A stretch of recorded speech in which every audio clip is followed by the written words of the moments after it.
This is episode 28 of the Get in My Garden podcast, and I'm Aaron Moskowitz. This is the first Myco Monday, where we will focus the podcast on mycology-related content of all kinds.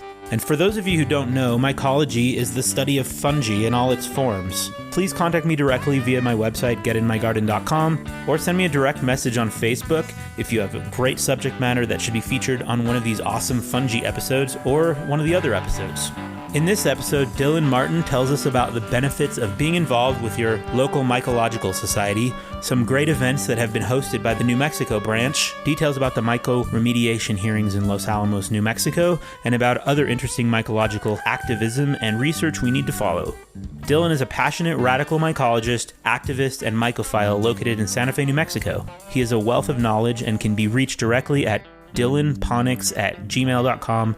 That's dylanponics@gmail.com. Please subscribe to the Get in My Garden podcast on iTunes or via your other favorite podcasting app where you ravenously consume your podcast content. I want to shout out about a couple things, actually. So, as I said in the last episode, I'm part of the New Mexico Mycological Society. They're doing elections right now, so if anybody's interested in like being the president or vice president or secretary or getting involved with the New Mexico Mycological Society, you can nominate yourself, and that all happens here in the next couple months. You can just look up New Mexico Mycological Society on the internet and then go to their new website. There's a link to their new website, which is on like Wild Apricot or something like that. Or you can get a hold of me and I can put you in touch with Chris Kearns, the president. But that's a really great organization, and a lot of fungophiles in there, and there's a presentation this Wednesday, the 28th at 7 o'clock at the Albuquerque Garden Center.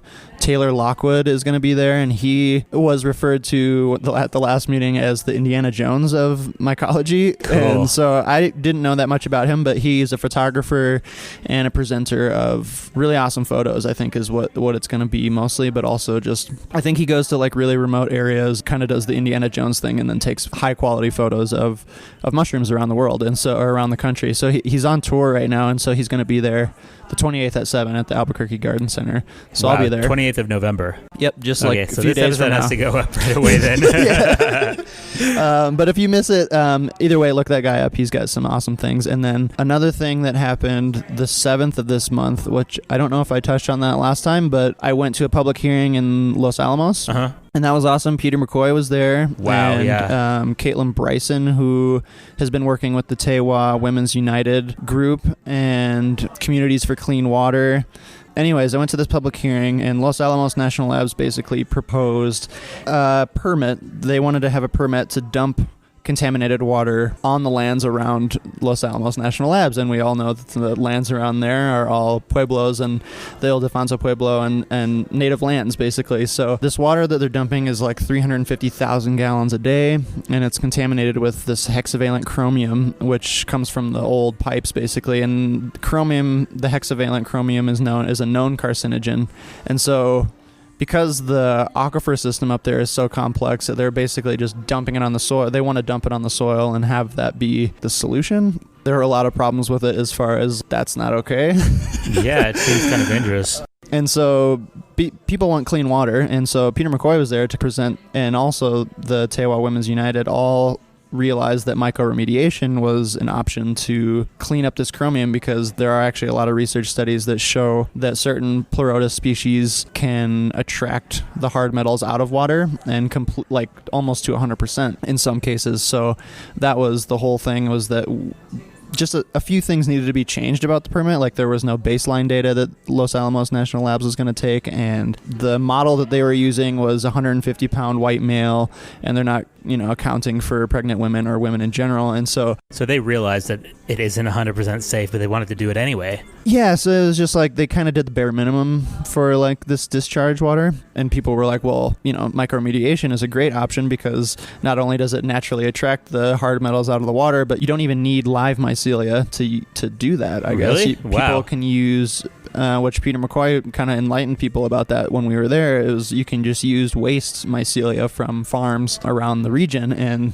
so I thought that was amazing. So basically, You could reuse the mycelia, and then also you can strip out the chromium after it's collected in the mycelia and reuse the chromium in industrial processes. So it would actually be an economic incentive. That's brilliant For Lanel. Yeah. So it was seems like a really smart, low cost, like highly effective idea. And so that was like awesome to be there and see that and listen to the Native women talk about their experiences as far as like people dying from cancer. It's horrible. And other things. So that was, keep up with that, because the Tewa Women's United and the Communities for Clean Water and basically the proposal for chromium water at Los Alamos National Labs is something that you can keep in touch with. And if you look all that up, there are, I think on the Tewa Women's United website, there are downloadable letters of concern that you can send to certain people in the Department of Energy and the Environmental Department here in New Mexico, if you're interested in that. It makes me wonder if there might be an economic or a capitalist solution right there, because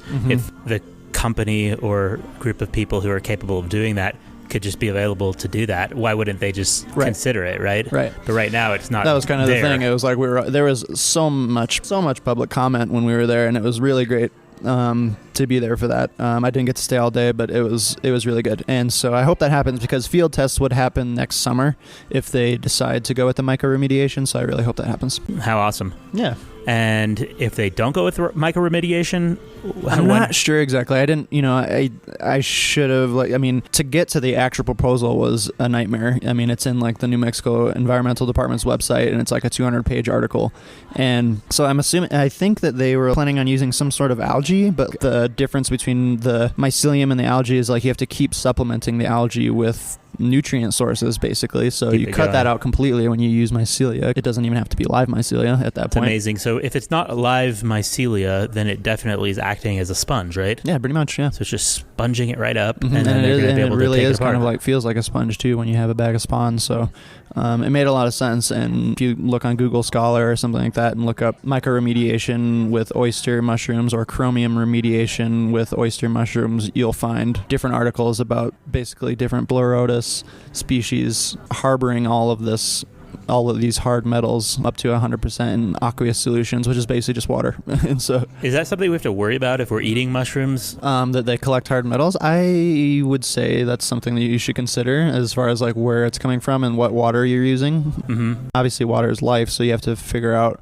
what's in your water before you start to grow anything, growing plants or mushrooms, whatever. It's good to get a water test done. So yeah, and I don't know, as far as buying mushrooms at the store, I don't know how you would tell that there are hard metals in it unless you sent it to a lab or something, but definitely consider buying shiitake mushrooms that are from China might be a concern, considering it could be, but that they have so many problems. Yeah, maybe, but also I feel like there are a lot of, it all depends on the farm. A lot of the farms out there are doing it big scale and doing it pretty natural as far as like growing everything in the forest, and as long as the forest isn't contaminated with things, then you should be okay. But yeah, it's hard to know the quality of our food in general. So for sure. And how are you involved with the Mycological Society? I am just a member. Basically, once I moved down here, I was already part of the Minnesota Mycological Society, so I found the New Mexico branch and just sent in my membership fee. It was like $15 or $20 for a student. It's like $30 for an adult. And so I'm just a member, and I try to go to the meetings when I can. It's in Albuquerque usually, so it's like an hour drive for me, but I try to go. And they have some Santa Fe meetings here and there. They kind of hibernate throughout the winter, but the big thing about the Mycological Society is the annual foray every year, and that happens usually in August or September. And so that's like the big thing for them, and I really like doing that. I did my first foray last year, group foray, and it's a really great way to understand what's growing out there and what's dangerous and what's not. And they have those people in every area, right? Yeah. That's a Mycological Society thing. Yeah, I think most states have a Mycological Society, plus there's a North American Mycological Association, or NAMA, N-A-M-A, and they do a lot of forays too. Awesome. Well, I'm definitely going to join up. If you like the podcast and want to support it, leave positive reviews on iTunes. You can reach me directly via the contact methods on the website getinmygarden.com, or find me on Facebook. Thanks for listening and being a part of this organically grown Get in My Garden podcast community. I am so grateful to you all.